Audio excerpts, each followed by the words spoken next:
Sarajevo. Grad koji ne priča samo jednu priču, nego hiljade njih, ispričanih kroz stoljeća. Na Baščaršiji srce ovog grada kuca već više od 500 godina.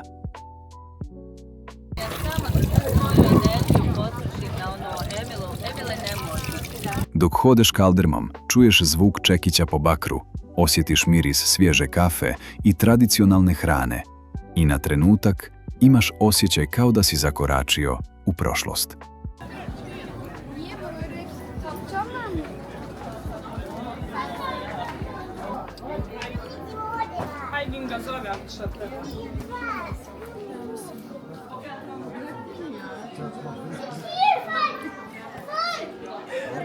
Iznad svega uzdiže se Begova džamija, simbol duhovnosti i osmanskog nasljeđa. Njen ezan odzvanja kroz grad, podsjećajući na vrijeme kada je Sarajevo bilo važan centar jednog velikog carstva.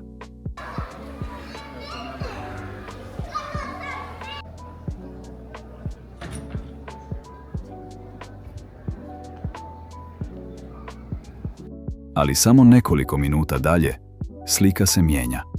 Pred tobom se pojavljuje katedrala Srca Isusova, veličanstvena građevina iz austro-ugarskog perioda koja donosi duh Srednje Europe u srce Balkana.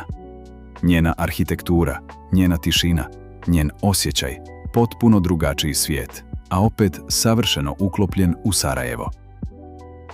Nedaleko odatle stoji i pravoslavna crkva, još jedan dokaz da je ovaj grad oduvijek bio mjesto susreta različitih kultura, religija i tradicija.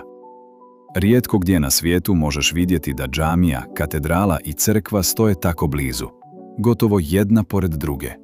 To je Sarajevo. Ferhadija je linija koja spaja sve, prošlost i sadašnjost, istok i zapad. Dok njome prolaze ljudi iz cijelog svijeta, osjetiš energiju grada koji nikada ne miruje. A onda, vječna vatra. Tihi, ali snažan podsjetnik na žrtvu, borbu i snagu Sarajeva kroz historiju. Grad koji je mnogo puta bio na testu, ali nikada nije izgubio svoju dušu. Sarajevo nije samo destinacija, to je osjećaj, to je priča, to je mjesto gdje se različitosti ne sudaraju, nego žive zajedno. I jednom kad ga posjetiš, uvijek mu se vraćaš. Da li bi ti došao u Sarajevo?